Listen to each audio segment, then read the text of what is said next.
This is TreppWire Week in Review for week ending May 20th, 2022. I'm Martha Kocher with Trepp, a data modeling and analytics firm for the CMBS, commercial real estate, and CLO markets. I'm with Manus Clancy, Senior Managing Director, and Lonnie Hendry, Head of CRE and Advisory Services. This week, another wild ride in the equity markets as investors digested soft retail earnings reports and other data. Consumer sentiment declined in early May, even as last month's retail sales numbers were higher than March. In other data released, regional manufacturing slumped in May. Housing starts and permits showed signs of slowing demand, and existing home sales fell to pre-pandemic levels. Manus, we talked last week quite a bit about reaching an inflection point, and a number of data that we looked at certainly points to signs that the economy is slowing. Well, certainly the economy is slowing at various points around the country. The Empire State Manufacturing Index was a big miss to the downside, and consumer sentiment was disappointing. So there are signs out there that are troubling, but I don't necessarily think that this week's sell-off was about the economic signs as much as it was the sentiment that we've seen this week. There's 3 or 4 headlines that the Biden administration just can't shake. Number 1 is the baby formula shortage. Number 2, high gas prices. Number 3, the war in the Ukraine just kind of dragging on.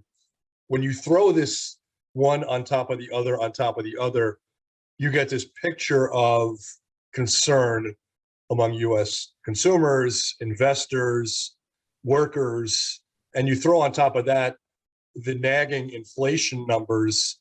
I think that a lot of this downturn has been sentiment driven, not data driven.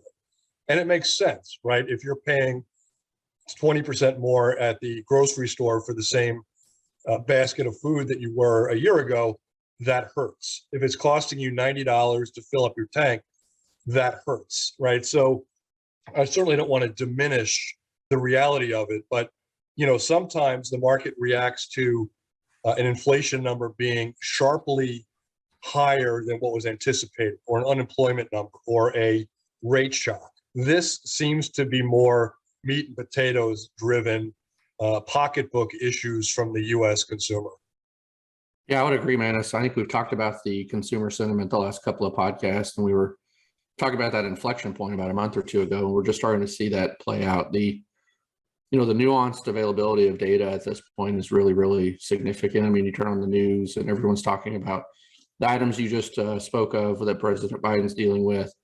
Inflation is everywhere, even in the CRE space. I mean, we go to a lot of conferences.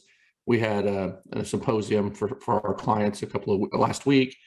The topics there are all things related to pending doom as it pertains to higher inflation, higher cost. And to your point, the data by itself doesn't necessarily show that we're there yet. But I think, we've seen this in other instances where the economy is going really well. You get that pop and benefit from people think things are going to the moon. And when things start to slow down, you always have people looking for the exits when they probably shouldn't be. So it's interesting. I wanted to give a little more context. Martha talked a little bit about, housing and a few other things. So, sales of existing homes in April fell to the lowest pace since the COVID pandemic started. That was according to the National Association of Realtors. So they came out and basically said, less homes are selling now than pre-pandemic. Permits fell across all housing types. The one exception to that was units or housing with units of 5 or more. They had the smallest decline. So it was basically a no movement, 0.6% month over month. And then 4.6% decline in the 1 unit permits. So again, permits are a leading indicator, just as mortgage applications are, kind of what's to come. I've seen a lot of stuff online around lenders just being a little bit uneasy at this point making construction loans, because if you're looking at the tea leaves now, there's a lot of potential negativity. If sentiment doesn't improve, doesn't matter what the data says. So one last thing here, Kansas City Fed President Esther George was on CNBC, made a couple of comments saying they're looking at the stock market as a price signal to watch, but inflation is still too high. When asked, when do you say enough is enough? The response was, we're looking for demand and supply to come into balance. while there may be some trouble ahead for consumers with trade-offs starting to emerge, generally things are good. Jobs look good, balance sheets are in good condition, and consumers are still spending. So I think that echoes what you were saying, Manus, if you look at the actual data. So we started off this podcast talking a lot about the sentiment, which I think is appropriate because the large regional or national numbers, to Lonnie's point, have not really pointed to something disastrous yet. But there were some real data points this week that were quite concerning at a more micro level that we'll get into, which, depending on how you think about this, may or may not impact commercial real estate. But it certainly did impact the equity markets this week. And what we're talking about is the retailer earnings, which were just disastrous in a couple of cases. Some of the big winners that we saw during the last 2 years, the COVID winners, those entities that sold not just clothing, but clothing, food, cleaning devices or cleaning items, right? Household products, things like that, that really soared over the last 2 years, got absolutely obliterated over the last week. Walmart kicked it off earlier this week with really shockingly negative comments about their cost structure, the supply chain, wages. And as a result, the stock has really just tumbled over the last week, right? I think we're down 30 or 35%. And even today, it was lower. I think it was down another 3% today. So let's kind of take it from the top there. The firm missed on the bottom line. It cited higher energy costs as one item that impacted its margin. It cited as a secondary item supply chain issues, the inability to get its inventory right because of supply chain hiccups, if you will, noise, whatever you want to call it. And then lastly, it said it missed on the wage front because more workers came back than it was anticipating coming back, driving up its costs. So this was lose, lose, lose, and the markets completely destroyed the stock in the aftermath. The crazy thing is it outperformed Target this week. Target even got worse. Target was down 25% on Tuesday, if I'm not mistaken, another 7% yesterday, and another 7% today, right? It is now down 40 or 45% from its peak, and its PE, which had been 23 or 24 on a trailing 12-month basis, is now down to 12. That thing got completely crushed, and it was a similar story, right? Missed on the bottom line, higher expenses, higher energy costs, and compressed margins, and it just got crushed. Other companies this week didn't get crushed in terms of their equity value, but Lowe's missed in terms of its sales and its bottom line. Kohl's, a big miss there. Bath and Body Works, I think, was the next one, or Bed Bath & Beyond, one or the other. Similar story, missed on the bottom line.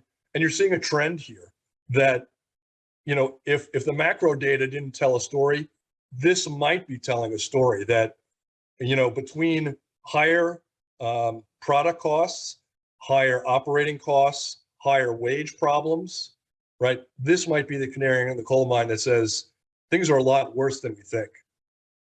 Yeah, I think, Manus, there were a couple of other anecdotes there. First off, though, Target now has to be called Target. Their performance has been so bad, they've lost the Target moniker. But Lauren Thomas had a tweet saying, talking about another retailer, Kohl's, saying that it's monitoring a tick down in the payment rate for its credit cards, which could lead to more delinquencies. There was also a Wall Street Journal article that was talking about consumers with lower credit scores are falling behind on payments for car loans, personal loans, and credit cards. You know, a sign that the healthiest consumer lending environment on record is coming to an end. So I think, to your point, you know, we're starting to see those things in parallel where the retailers are missing some of your consumers, are falling behind on some of their payments, to the point at least where the retailers are monitoring that. You know, that doesn't bode well. So while we're saying sentiment was maybe the primary driver, I do think this does back up some of the data concerns around at least this one sector. And this is on the heels of the tech sector sell-off that we saw a couple of weeks ago. So, very interesting. I did want to throw in a couple of good nuggets. So we had a Twitter comment from Rick P that talked about the CRE or real estate market. They did a study to look at build for rent lot sales. And in the Southwest and Texas during the first quarter, 10% of all land sales were for build to rent neighborhoods and communities. So at least as it pertains to like commercial development in the residential space, that seems to be going well. And then Matt G, who's an owner operator of a lot of multifamily across the US, actually said in the last 30 to 45 days, leasing activity demand was showing no signs of slowdown. They were experiencing month over month gross potential rent increases, net rental income, and pretty much double digit everything else, whether it be renewals, trade outs, et cetera. So, for the CRE stuff that we more closely follow, it seems like there's still some good news, even in spite of some of the retail earnings that you just described. So let's bring the whole Target, Walmart thing, full circle here. And by the way, even though we started on a negative tone, and maybe that's fitting considering we had a 1,200 point down day in the Dow yesterday and another 250 points today on Thursday, maybe it's fitting that we should start with the negatives, but we will have plenty of positive stories on commercial real estate as the day unfolds. But I don't want to end this Walmart Target segment without touching up on one more thing. And that is about 2 months ago, when Simon and Brookfield came in and made the bid for Kohl's on top of a couple of hedge funds who had made those bids, I made the remark, great for the shareholders, not necessarily great for the landlords. And what I meant at the time was the stock price soared, but the thought is that if Simon and Brookfield win this bid, they perhaps close some of the Kohl's at the shopping centers and move them into their malls. So maybe, not a great thing for certain landlords out there. I want to take the other point of view with regard to Walmart and Target and others, which is terrible for the shareholders this week, but maybe not impactful for commercial real estate. Yes, you have the wealth effect in commercial real estate when stocks fall. Maybe executives say, we have to tighten our belts. Maybe we should get rid of some of these marginal stores out there. But I think that's on the margin. That's on the cusp. I don't think that this 30 or 40% haircut for Target is like JCPenney in 2012 or Sears in 2008, when you're saying these guys are going to have credit issues. These guys are going to close stores en masse. They're going to have liquidity issues. I mean, Target has a market cap of $70 billion, right? We're not in the same category. So if you think that this is the kind of thing which Target next week is going to announce 180 store closings, I don't think they go hand in hand here. Walmart has been closing stores here and there, maybe 6 to 8 every half year. And I think that continues. So keep this in perspective. The sell-off is real and painful for equity investors, but for CRE types, I think it's a parenthetical at best. I was going to say, Manus, there's probably a few data points that support that thesis. If you looked at some of the earnings reports, they talked about customers shifting what they were spending their money on, right? So they were spending less on TVs and buying luggage. They were, buying half gallons of milk. They were basically spending on different things. And if you looked at the earnings of TJ Maxx, they actually did pretty well and outperformed in this sector, showing that people who are price sensitive are possibly choosing what they're spending their money on. Well, it's an interesting point because TJ Maxx doesn't sell food, right? And as far as I can tell, while there might be clothing inflation, clothing is really fungible, right? It's very easy to trade down on the quality stack and keep your expenses kind of flat, right? It's hard to replace milk, right? If milk goes up by 40 cents a gallon every 6 months, or gasoline, right? There's nothing fungible about that. So I think it kind of makes sense, right? If you've been going to Walmart and you've been going to Target, and that's where you've been getting your food, right?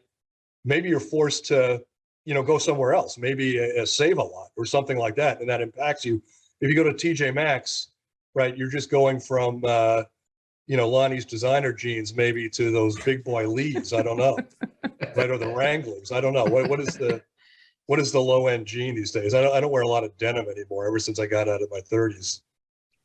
I can't comment on that. I buy my jeans at Costco, so it's I'm on that lower end of the spectrum. Are you a corduroy guy, Lonnie? No, he's got those fancy Lululemons. I do have a few Lululemon for work, but thanks for putting me on blast, Martha. Yeah, I used to go with those big ribbed corduroys back in the 80s where everybody knew you were coming. That when you're walking down the hallway. Sticking with retail, we had a number of trading alerts this week in TreppWire. I think it might be a record, but I'm still verifying that with our marketing analysts people. And we'll start with a number of the trading alerts we saw that have to do with retail. Yeah, it really was. If you were a CMBX 6 short that was looking for big losses and negative headlines, this was not your week. And we'll run through them. We won't go through them all, but we'll go through a couple of them. One of the big ones was a Westfield loan that was assumed and extended. A couple of weeks ago in April, the Wall Street Journal came out with a story noting that Unibail Rodamco Westfield, should shorten that to URW, was looking to sell all its U.S. mall assets. Shortly thereafter, there was a Bloomberg report noting that CMBS investors were concerned that URW would be unable to sell back these malls and would throw back the keys. Well, we got a positive story about the Westfield Citrus Park. This is a Tampa area asset, if I remember correctly. It has a $21 million CMBS loan on it. That loan makes up over 10% of a 2013 deal. This particular loan was assumed with no principal forgiveness, even though the value of the property was pretty much close to what the loan balance was outstanding. And the loan itself was extended from 2023 to 2028. So a couple of takeaways from this. For credit investors in that 2013 deal, this is a vote of confidence for this particular asset. Obviously, you wouldn't buy this asset unless you thought you could make money off it. So whoever is in there now, thinks that this is money good. So perhaps what you thought might have been a dead loan walking, because a couple of years ago, Westfield came out and said they no longer wanted to hold on to the asset and they were looking to do deed in lieu, is now something that somebody desired. That's one takeaway. The other takeaway is for traders out there, the D, E, F, G, and so forth, those classes, those were all 1-year average life bonds. They're now 6-year average life bonds. So you had a very impactful event on this Westfield assumption and extension. Yeah, I think that was about 10.24% of the deal, Manus. I mean, it was a pretty big, sizable note that was extended and assumed. So good news on that front. I mean, we had a couple of other trading alerts this week, as Martha mentioned. She actually sent out a tweet. I think at that time we were up to 8 trading alerts midweek. So been very active in the factory here at Trepp. So let me talk about one here. There was Minnesota Mall behind CMBX 7 cures, potential modification possible. So this was according to the May servicer data. 85.4 million Crossroads Center loan became current after being delinquent for most of the last 2 years. And the value of the collateral had been reduced well below the loan balance. Special servicer notes indicated a modifications being discussed, backed by about a 767,000 square foot amount of retail space in St. Cloud, Minnesota. Has leases to JCPenney, Macy's, which again were part of that, decline in retail. Separate 130,000 square foot parcel occupied by Target, which is not part of the collateral, but is adjacent to the shopping mall. Matures in 23 and represents about 8% of a GSMS 2013 deal, which is part of CMBX 7. It was interesting. Servicer commentary said that there was momentum for modification. Modification would include a 10% injection of borrower equity. In addition, the loan amount would remain intact and debt service paid, but future capital events would reset the loan amount to be repaid in the future. So I don't know if you have any thoughts on that, Manus, but it seems like another story of potential good news for these large scale mall shopping centers. Well, I think one of the big stories about this thing, and it was great that you singled this one out, is that the collateral was valued at 165 million in 2013, lowered to 53 million in 2020. So this thing is $30 million underwater. And the owner had at one point thought they were going to give the keys back. And just as with the Westfield, we had something that, Westfield didn't want, was probably dead loan walking. And now somebody comes along and says, we'll take it off your hands. Here you have a situation where the owner didn't want it anymore, right? A couple years go by, markets change, their opinion changes. And even though this is $30 million underwater, they're willing to inject $10 million worth of equity into this thing to keep it going. So these are two just wonderful green shoots that show the resilience of this space over the last year, right? Nobody was talking about this type of thing 12 months ago. And I'm not even sure we've seen, the full recovery of retail. I think this is front running what people are expecting will be a recovery of bricks and mortar, and people taking the leap of faith that this thing is worth fighting for. So good on this, good on the market, and this is terrific. I'll throw out two more because they touch CMBX 6, and they are of a piece of good news. The first is a CMBX retail loan in Clifton, New Jersey, $50 million, paid off ahead of its maturity, right? This was kind of cuspy, this particular asset, not great DSCR. It had lost a Sports Authority a couple of years ago. Sports Authority had been the second largest tenant, and yet here it is, paying off not just at its maturity, but paying off early. And one more I'll throw out there if you haven't had enough good news yet. Lonnie, let me see if I could find this one. It has to do with a big defeasance. I'm swimming in paper here. Here we go. In this particular case, Summit Woods Shopping Center in Lee Summit, Missouri, was sold. This is another CMBX 6 loan. Marcus and Millichap handled the sale. And again, this is kind of a cuspy loan, 1.44x DSCR, not super rich. And yet, a buyer came in here and said, we're going to buy this thing and we're going to refinance the loan, and refinancing has been set up. So this loan is going to pay off sometime in the next month or two.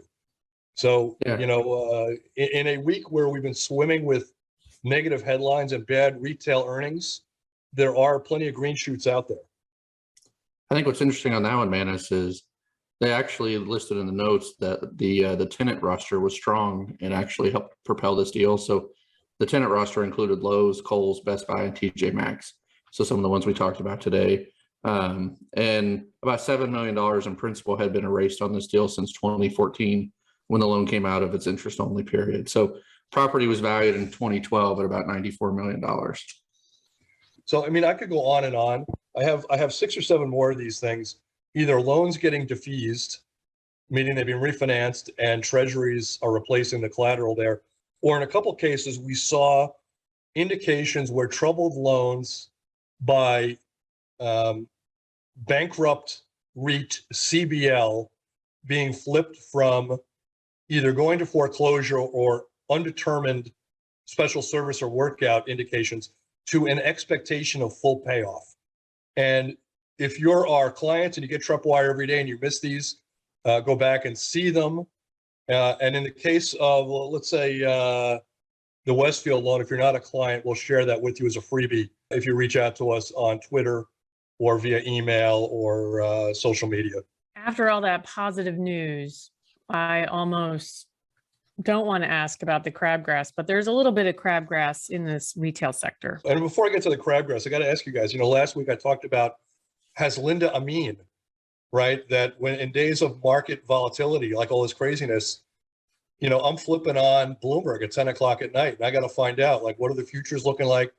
What is your 10-year? Did you check out, has Linda this week? Did you guys boost her ratings? How is that? We did. And I actually followed her on Twitter. I think we should get a follow back. I think Yeah. I'd love to know what her Nielsen ratings were this week, and if I'm right, does she have like microscopic ratings at 10 p.m. at night on the East Coast during weeks of benign market performance and astronomical I Nielsen would, ratings when we have yeah, I would say volatility, yes. or am Yeah. I the only schmo who gets on and watches this stuff because I'm an addict? I don't know. I think she definitely benefited from the Trepp bump this week. More to come on that. We'll have to get the follow-up. For our listeners out there, if you didn't know, Manus gave away a little secret today. He actually records the podcast in a Speedo. We haven't talked about it before today, but he's actually over there. He's got the suntan lotion on, and he's all ready. So let me help you out a little, Manus. I found the page with the Crabgrass stories.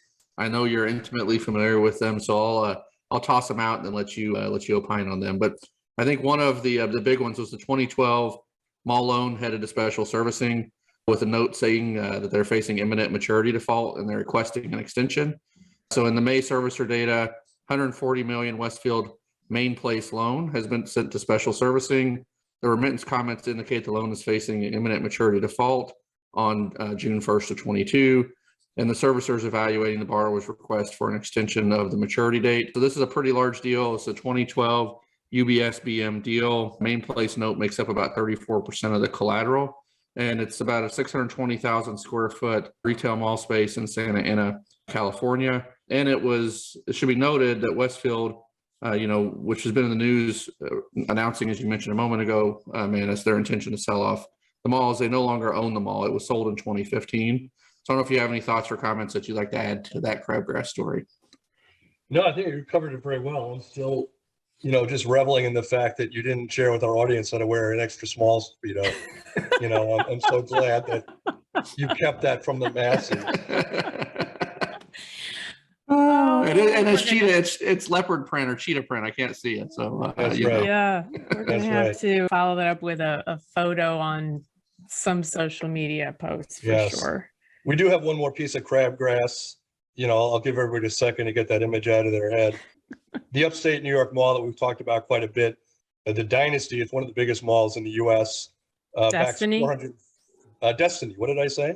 Well, you called it a soap opera named Dynasty, but Oh, Dynasty, yes.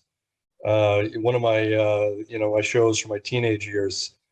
The Destiny Mall in upstate New York, we've talked about this before. It backs $430 million in CMBS debt. The Crabgrass here is that the value of the two phases of the mall were both reduced this month. The mall is near Syracuse. It has 2.4 million square feet of space.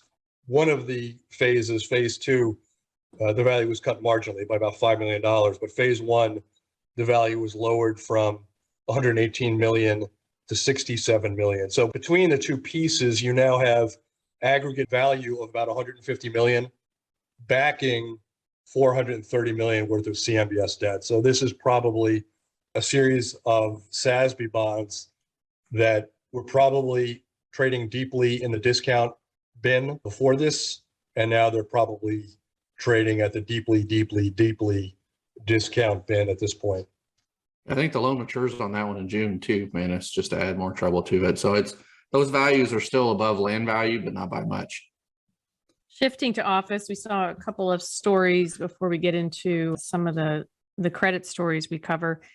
First of all, Apple apparently has suspended the requirement that employees have to come back to the office at least 3 days a week. So a little bit of a blow to getting back to normal with Apple. Netflix has cut about 150 employees in a round of layoffs shortly after they had announced that their subscriber base was shrinking. And an interesting story, I was talking to someone on the West Coast in San Francisco that works for a startup. They were talking about how they're slowing their spending in a number of areas because their VC money is possibly drying up. And so I did a little searching on this, and it looks like global venture funding has slumped quite a bit in the last 12 months and some of the lowest levels. So some signs that some pockets are either shrinking, spending less, or, in some cases, changing their work habits. I mean, I do think that this, I hate to to harp on the same theme several weeks in a row, but I do believe this wealth effect is real. And the NASDAQ is now down 25 or 30%. Market caps are lower. And I do think that the likes of Amazon and Apple and Microsoft and others that have been kind of buried with their valuations, some more than others, over the last month or two, will be more discriminating when it comes to the number of people they hire, what they pay, what they demand of people coming to the office, and how much space they have. I think all of these things were kind of rounding errors when their market caps were near $1 trillion. And losing $300 billion in market cap will do that to you. It'll take away your appetite for spending. And that doesn't even talk to the unicorns out there that had huge market caps but were burning money. I think that impact will touch upon them even more, right? So I do think that you will see a sharp slowdown in these press releases of Facebook, Amazon, Microsoft, et cetera, announcing 500,000 square foot additions to their footprint in California or Texas or Atlanta or other people. I think it's a natural result. Yeah, I agree with you. And the Netflix, just to get some context on that, even at 150 employees, it's a little less than 2% of the 11,000 staffers that they have. So, if we weren't in the sentiment economic position that we're in right now, that probably wouldn't even have made a headline in normal days because it's fairly small. So yeah, I agree with you, man. It's focus has to be on profitability. A lot of these startups had the benefit of just burning cash as long as they were growing. And I think the days for those are over. And these big boys, they're probably going to reevaluate how they're spending some of their money. But it's probably not a bad thing for the market generally. I mean, it's bad maybe in the terms of transactions and other things, but those companies probably should right size some of those efforts. I saw some stuff on Reddit where some of the software engineers, I think it was Amazon, some guy was saying that he was working 3 hours a day, making $350,000 a year. And that just doesn't look real good from a PR perspective in today's economy. Yeah, don't get too ahead of yourself, Lonnie, with those Netflix fees. I don't think that they're going to be passing any of this savings along to you. You're going to be still paying that $9.99 a month. So, don't go spending all that savings in one place. So focusing on a couple of office stories that we saw, we had some interesting transactions this week. Yeah, we had some really great ones, of a piece. We talked, I think, by a ratio of, 12 to 3 among the major stories we covered this week in TreppWire. It was good over bad. The office space, kind of similar. Some of these things were not CMBS centric, so they didn't make their way into TreppWire stories, but they were good stories nonetheless. The Macquarie Group took 220,000 square feet of space at 660 Fifth Avenue. That's a Brookfield property that was taken over from the Kushner Group years ago. For those that are long in the tooth in CMBS, you will remember that 666 Fifth was a huge CMBS loan that defaulted very early. It was a notorious pro forma loan, meaning it was underwritten with the assumption that existing tenants would be either upsold to higher rents or kicked out and replaced with higher rents. The property was cash flow negative at the time the loan was made.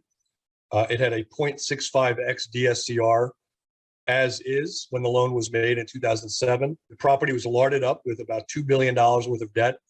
The two major tenants, one was Citibank and the other was law firm Orrick Harrington.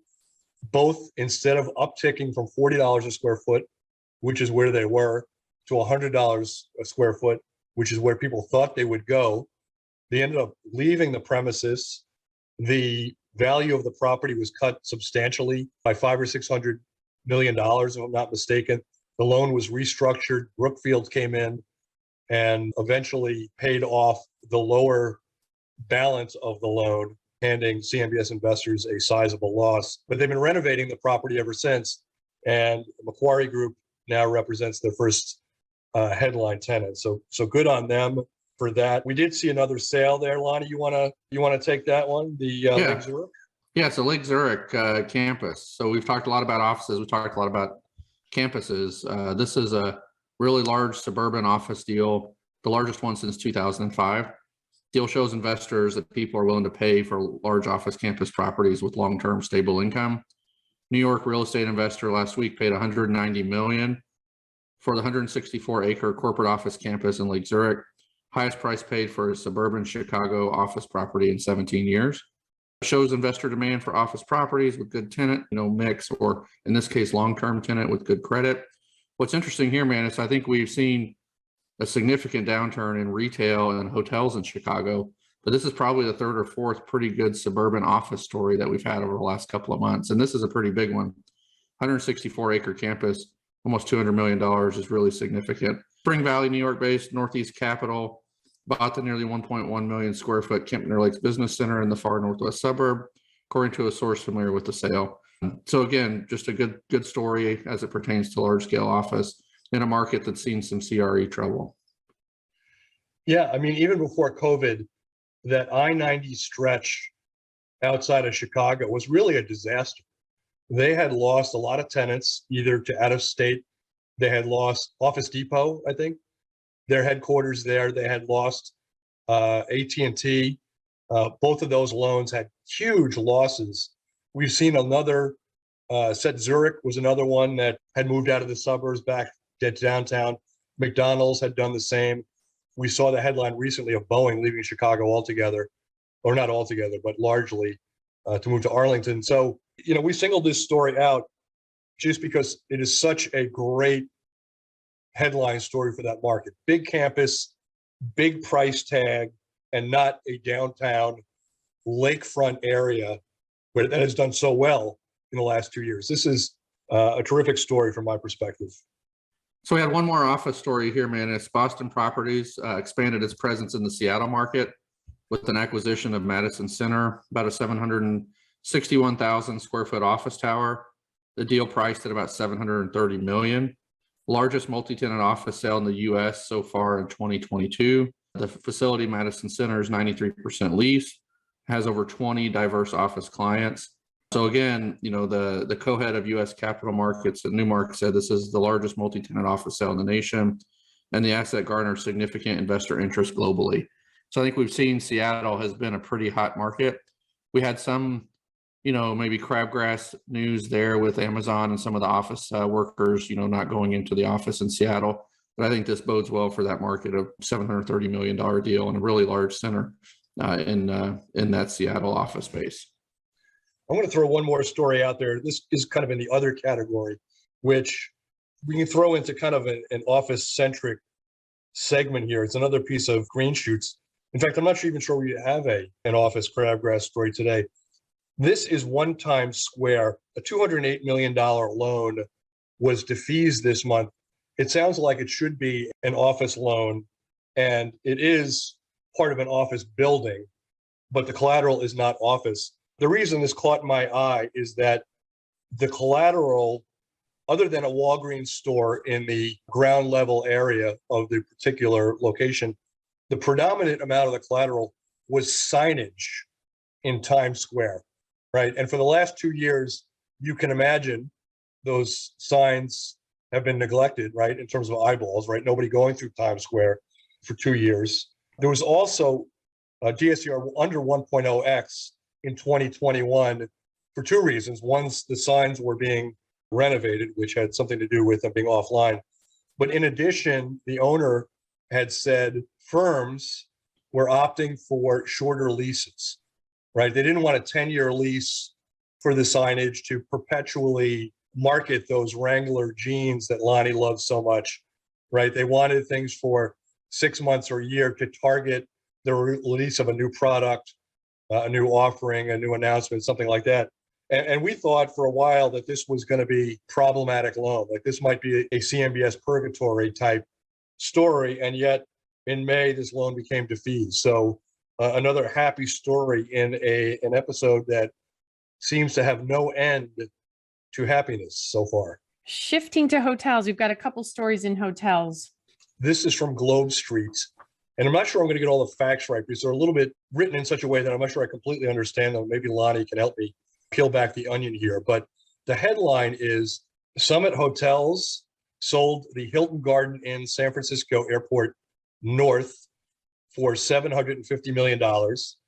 That's $444,000 per key. Why did this catch my attention? Well, for several reasons. Number one is that it acquired the property in 2019 for $58 million. So it is selling this for a 25% premium to where this property last traded in 2019. We know from 150 podcast episodes that airport hotels have been among the worst performers over the last 2 years, right? Having trailed vacation destinations and so forth by a wide margin. But here's the kicker, and I love this. The deal was done at a cap rate of 1%, which is based on net operating income for the 12 months ending in March 2022. However, it includes a 4% FF&E reserve for the 12 months that ended in March 2022. So there's a 4% FF&E, which you probably have to add to that 1% cap rate, making a 5% cap rate. But a 5% cap rate in a volatile period for an airport hotel coming out of COVID, if that isn't the greenest shoot we've seen in the hotel market in the last 2 years, I don't know what is. Give me your thoughts, Lonnie. Yeah, so I actually don't think you would add those two numbers together, man. It's usually the FF&E number is just a reserve amount on the expense side. So it'd be 4% of the effective gross income that they would reserve for FF&E. So it's basically treated. So sometimes FF&E reserves or reserves for replacement can be treated as an above the line item, so above the NOI line. Some operators will treat those as below the line, depending on how and what market you're in. So in this case, it sounds like just on the trailing 12-month NOI, this is a sub-2 cap, which is just really, really strong. I would guess that this is probably a 1031 exchange up leg, where you had an investor that was really pressed for time and had to find a suitable replacement. They're thinking maybe San Francisco is a market that long-term has some viability, because to your point, we haven't seen any hotel, airport hotels trade anything like this. I mean, $450,000 a key for a courtyard is some next level stuff. It'd be interesting to see. I'd love to get a little more detail on that story. Keep an eye on it, over the coming months, just because that's a pretty aggressive, to say it lightly, position to take, unless there's something that we don't know about. If that facility, did it say anything in the story if it's going to be maintained and continue to operate as a hotel? Or, the only thing I can maybe think of is if there's some value add, or, tear it down and build something better or something like that, because I haven't seen too many airport hotels trading at a sub-2 cap on the T12 NOI. It said as a result of the sale, they're not going to complete a renovation planned, saving an additional $7.1 million. Yeah. Well, that could be a tell. I mean, if they're not going to complete a renovation, that could mean it's a tear down and maybe it's a logistics center or something else. That's possible, but the story itself does not hint at an alternative use at this point. So TBD at that point. I'll go through a couple of other stories here that are positive ones on the hotel front. Pebblebrook has acquired a Naples hotel, Naples, Florida, that is, not Naples, Italy. Fifth in Naples, which is a 119-room inn, sold for $156 million. That includes, like I said, 119 rooms, and it's a luxury resort in downtown Naples. Two other real green shoots here. One is a hotel in Houston that had been delinquent for the last 2 years, has cured. The DoubleTree Greenway Houston has flipped to current. The loan had been 90 days delinquent for most of the last 2 years. The collateral is a 388-key full-service hotel at 6 Greenway Plaza East. Hold on to your hats for this one. In 2021, the loan posted a DSCR NCF of negative 0.62x when occupancy was 45%. Occupancy was 34% in 2020. So again, here, like with our retail stories, the owner has stepped up, and on the basis of what they think is a healing market, certainly not on the basis of numbers they've seen in the last 18 months, they are betting on the fact that this thing is worth fighting for. and have cured. One more story out here. This is a 2013 deal, part of CMBX 7. If you remember from 2 years ago, I think the CMBX 6 and 7 shorts were licking their chops, saying not only were there going to be massive defaults in retail, but as a result of COVID, we'd see massive losses and defaults in the hotel segment. That really hasn't come to pass in any meaningful numbers thus far. Here, the 75 million Hilton Sandestin Beach Resort and Spa, a place where my extra small Speedo would fit in really nicely. That loan was defeased this month. It made up a whopping 12.3% of the collateral behind a 2013 Wells Fargo deal. The hotel is a 598 key hotel in Destin, Florida. For 2020, DSCR on this hotel was above 4.0x, but in 2020, it was down to 0.09x, and occupancy in 2021 was still under 50%. So in a market that seems to have no end to chaos, at least on the equity side, the inflation side, and the earnings side, CMBS and CRE for the last week, just lots and lots and lots of green shoots and positive news. I should add one caveat to all of this. A lot of these deals take 2 to 3 months to complete. A lot of these deals may have been started in January or February before we saw a lot of this inflation, the war in Eastern Europe, baby formula shortages, and so forth. So some of this may be residual results coming out of a time where things were much more benign. So just to add to that, Manus, Brookfield Real Estate Funds, they made a $3.8 billion play for Watermark's lodging portfolio. So this is a really large portfolio Watermark's built over the last decade. It's comprised of high quality assets consisting of 25 properties, just over 8,100 rooms. These are high-end luxury and upper scale assets located in drive-to leisure destinations, gateway urban cities spread out across 14 states. There's a high concentration in the Sun Belt region. So I think this is just another, story of saying, even for these larger, portfolio type of activities, kind of tying it back to the office campus story we had a moment ago, investors don't seem to be afraid of pulling the trigger at $450,000 per key on single assets in San Francisco, or making large splashes with these larger scale portfolio acquisitions with really high-end, high-quality lodging assets.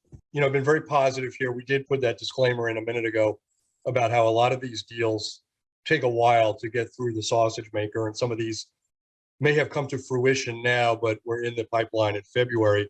I will point out one data point that was a little bit ominous that our colleague, Rob, our new colleague, the head of CMBS, Rob Jordan, put out. We do presentations for ourselves every Tuesday morning where our researchers, Lonnie being one of them, Rob pointed out something which was a little bit unnerving this past Tuesday, which may be another canary in the coal mine for the market.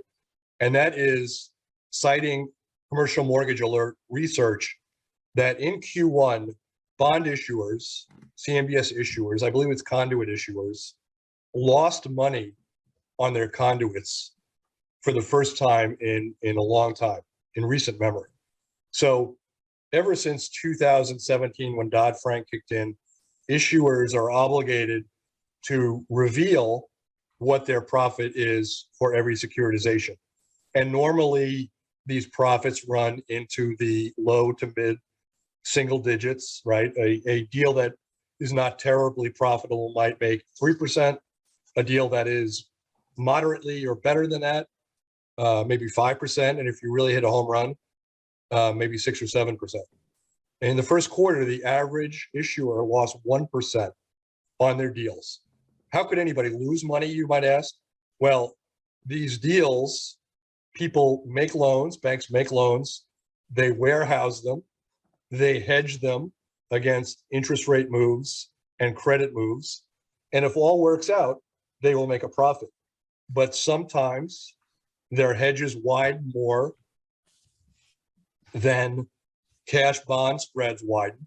In those circumstances, they make more money. And in the other case, if cash bond spreads widen more than the indexes do, their hedges, then it's harder to make money. And why do I bring this all up? This kind of quasi-informational session. It's not just to put Rob Jordan's name out there, although I'm sure his mother will love that. It is because when you get conditions like this, when issuers are not making money, that is when you can get to the cusp of people pulling back. Banks saying either we're going to quote our loans 25, 50, 75 basis points wider, which drives up the borrowing costs for people in the market, landlords, or if things get negative enough, they say, we're out. We're not quoting loans right now until volatility disappears. And this is something we want to keep an eye on, especially as interest rates remain volatile, CMBS spreads remain quite volatile, and the equity markets remain really on a roller coaster. We won't know what the assumptions were at the time of issuance, but you could see, as Amanda said, maybe there's some more broader macro impacts that cause some of these deals to not be profitable for them. So good write-up and good presentation from Rob on that. I think, given that explanation, Manus, that's not something that a layperson looks at and thinks that there's any way somebody's issuing deals and losing money on that. Doesn't seem to work. But thank you for enlightening us a little bit on that. Yes, the Insomniacs special. Okay, turning to shout outs. Anne L., our London friend, said she loves a pod Saturday afternoon ritual that she has with her freshly brewed Arabica coffee. She's very particular, I guess, about the type of coffee bean that she has. She referenced Manus talking about the Bloomberg Asia market shows and said she similarly watches it and had some other recommendations for us to watch, additional ones that would give us some insights into what's happening in other parts of that region as well. So appreciate that. Rashad T loves the podcast, asked for a t-shirt, and he actually said that he wanted a shout out to prove to his kids just how cool he was. And all I can think of is that this makes you have street cred with your kids. Yikes. He might need to learn some Lonnie lyrics of tunes that he knows. I'll give you a few pointers, other things that make you look cool. Speedo bathing suits, Allman Brothers rock and roll concert t-shirts. Lonnie can attest, sandals with socks and corduroy jeans. Ooh, you're on a tear, but he does appreciate that we talk plainly about what can be complicated. So like that comment. Arbor Realty Trust shared our multifamily NOI analysis that we've discussed on the pod. Susie S., the Landmark Mall in Alexandria is being raised and replaced with a hospital, apartments, and more. So she wanted to give us a tip that we should check that out. Steel City Dave, actually hadn't talked to him in a while. Sounds like he's doing well. And Tom P. through LinkedIn, when we talked about songs that had moon in the title, he thought we should mention Police, Walking on the Moon, Cat Stevens, Moon Shadow, and Sting, Moon Over Bourbon Street. So I'm guessing the demographic that Tom might be. And guys, the metaphor about the frog in boiling water. If you put the frog in boiling water, it jumps out. And if it sits in tepid water, it sits there and until it gets too hot. Well, I thought if you think about inflation and gas prices, it was an interesting data point I saw that we are spending on average individually about $5,000 a year at the pump now. And a year ago, we were only spending about $2,800. So I don't know about you guys, but I could find a lot better uses for that money. Well, normally I end these segments with a laugh or two, but I'll go back to some of my tenor from previous podcasts. I haven't done this in a long time. People are hurting now. Waiters and waitresses, right? There's going to be less business. Small business owners who were crushed during COVID. Maybe less travel and so forth, people spending on food. So to the extent that you have the means, keep going out to dinner, help the small businessman, leave a generous tip, and support those food banks in your local neighborhood. Things are rough all over right now, and sticking together is a good thing.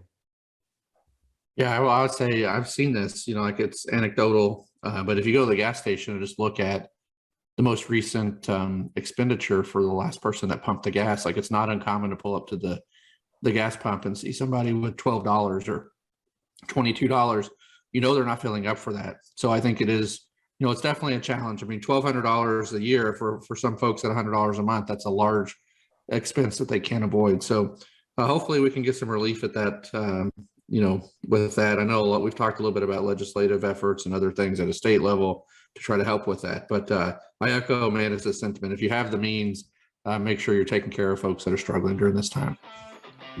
And with that, we'll close. Thanks to our producer this week, Julia Salmon. Join us next week as we look at what's happened during the week and how it may be impacting you. If you have a question or a comment, send it to podcast@trepp.com and subscribe to the podcast and give us a review with your favorite provider. Thank you for listening and stay well. All right.